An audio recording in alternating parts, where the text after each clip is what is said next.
Buat kalian yang suka baca bukunya Terelie, aku rekomendasiin untuk baca novel Janji. Jadi, aku itu nggak expect setelah menyelesaikan novel Janji itu bakal seberkesan ini. Janji itu menceritakan tentang 3 murid yang diperintahkan oleh gurunya untuk mencari alumni misterius yang bernama Bahar Safar sebagai tebusan dari kesalahan yang mereka perbuat. Di dalam novel ini itu bukan hanya menceritakan tentang pencarian orang yang hilang, tetapi pembaca juga diajak untuk menyelesaikan teka-teki hidup si Bahar. Yang awalnya itu dia dipandang sebagai orang pembuat masalah, tetapi dia justru menyimpan sebuah rahasia besar. Saat kita membaca novel ini, emosi kita itu akan diaduk-aduk. Yang awalnya itu benci sama si Bahar bisa jadi suka. Dan di dalamnya itu memuat pelajaran tentang kesabaran, tentang ketulusan, tentang sedekah. Jadi, buat kalian yang butuh bacaan yang menyentuh hati tapi tetap seru, berpetualang, aku rekomendasiin untuk baca buku Janji.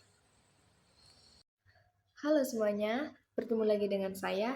Kali ini saya akan kembali menceritakan novel yang sudah lama saya baca, yaitu novel Hujan karya Terelie.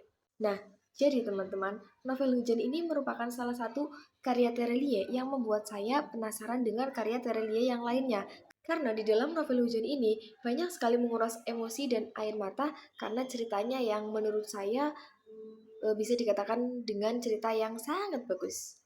Nah, dalam buku ini menceritakan tentang sosok Lail, yaitu gadis remaja, di mana dia itu bertemu dengan seorang laki-laki yang menyelamatkannya saat terjadi bencana gempa bumi dan gunung meletus yang sangat besar di muka bumi ini.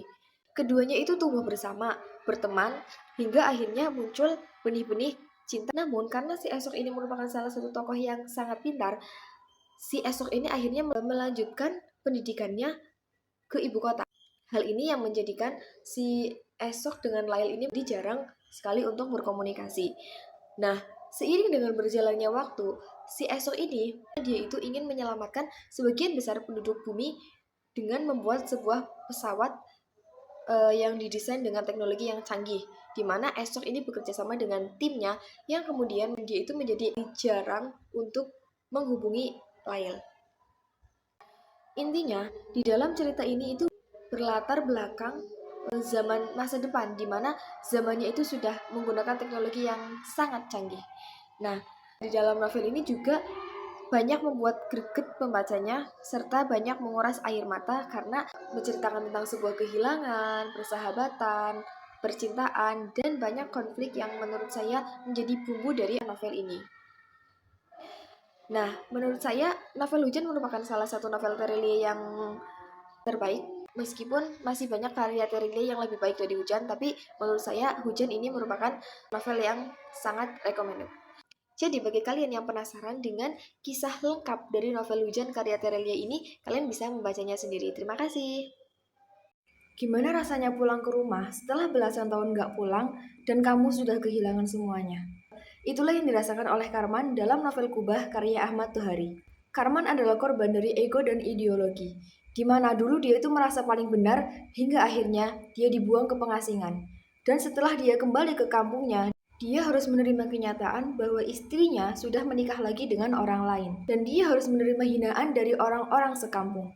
Karman gak memilih untuk kabur dari kenyataan, tapi dia berani untuk bekerja keras dan kembali membangun harga dirinya melalui kubah masjid. Ini bukan hanya soal menyesal, tapi tentang keberanian memulai lagi dari nol. Novel ini adalah tamparan keras bagi kita yang sering merasa gagal dan menyerah. Karman membuktikan, seburuk apapun masa lalu, kita selalu punya cara untuk pulang. Mana nih menurut kalian, tertarik nggak untuk baca novel Kubah karya Ahmad Tuhari?